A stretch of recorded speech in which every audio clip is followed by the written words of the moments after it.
So how it works in a very, very super easy way.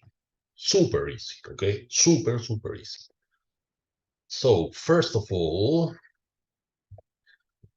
let's talk about text tokenization. That's a technique in natural language processing in which you get each word and parts of the words, the roots, the suffix, the prefix, and then you classify it. Here is a very simple example. Open Artificial Intelligence is a company from the US. OpenAI is specialized in natural language processing, NLP.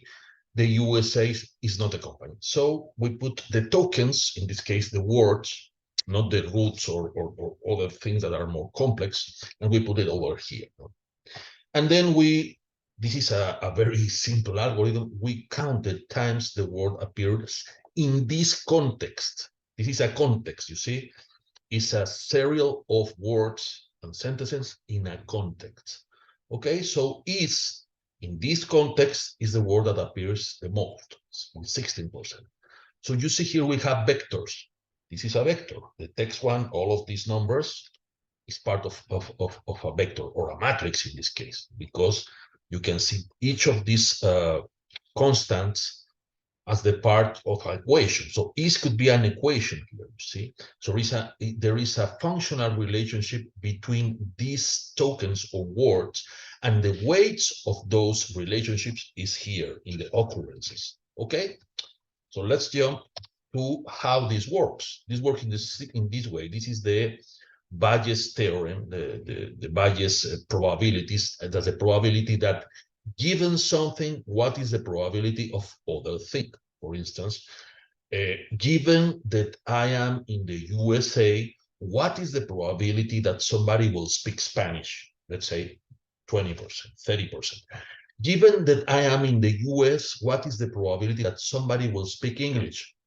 99%, you see? So that's the context. So we use the theorem, the Bayes theorem and probability to do the same. For instance, we use the history. In the case of ChatGPT, you use, it has a limit of 3,000 words. So you can talk to the platform, to the algorithms that are trained, and you can put 3,000 words. So that's the history. And given that history, the ChatGPT will look for the probability of the next element, will create new content based on this, generate new content. So let's put an example to explain this easier. So we have the history. Alice painted her house. I ask ChatGPT, Alice painted her house, and it looks for an answer. Remember the table here that has a probability. Let's come back here. So probability 1, it says brown. Given that Alice painted her house, which color? The H is the history, H. Given that Alice painted her house, what is the probability that the answer is brown? Open 2.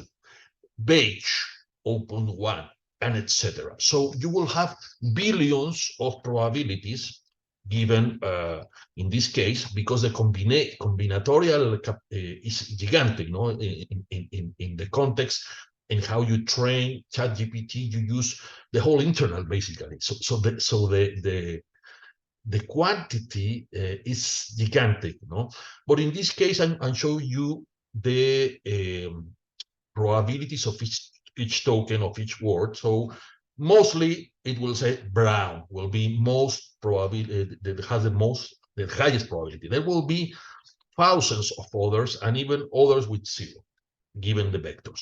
So then, of course, how this works is by training a neural network. This is a very easy schematic of a neural network, but actually this is the best neural network to train.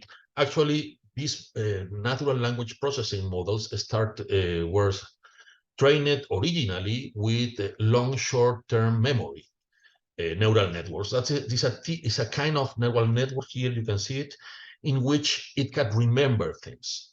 Why is important for the thing to remember things? Because it has to have the history, the context, you see, for given the answer, okay? But these neural networks have a huge problem for natural language processing, okay? Here we have a set of different neural networks that are put in parallel to make the learning process faster and stronger, no? But the problem is, given the fact that these neural networks save information, it's slow to train. And because of its design, the information has to be input sequentially.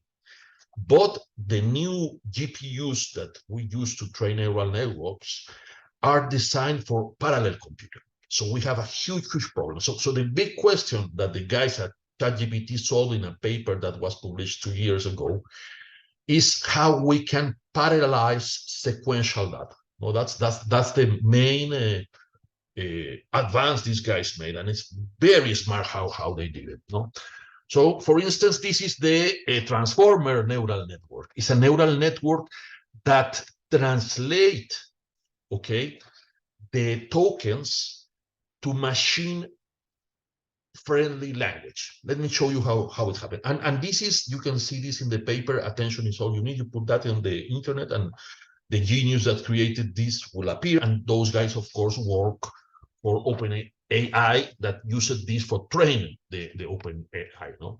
So basically, what happens here is that you encode the information. You encode the information, translate the information, and translate the language.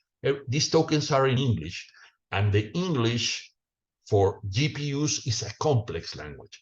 So we have a translator, an encoder, that translates the information in a friendly way that the GPU understands and is happy. And with that information, you can train the model much faster. And then when the model is already trained, you also use the same logic.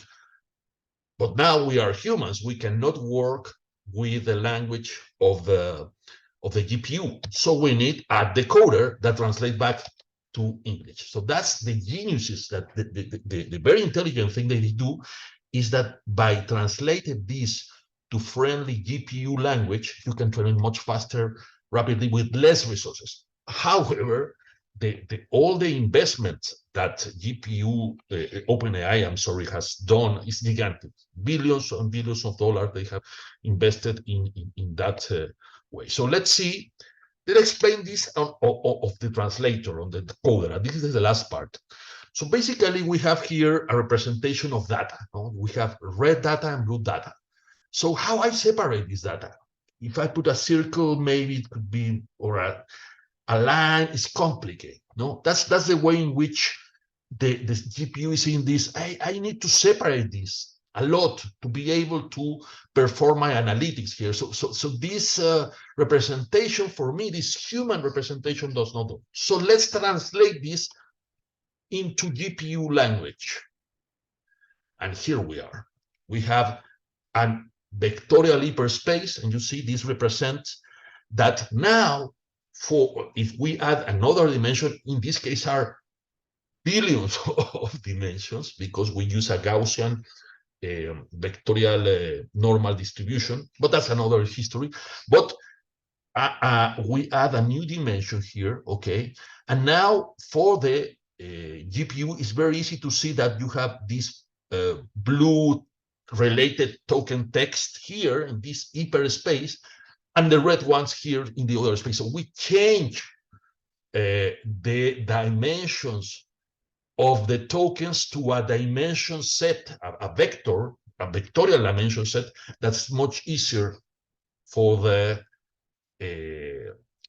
GPU. So that's how GPT works. The right question is, well, there will be others who will be able to copy this. I think so. But we'll have to wait a little bit. Okay.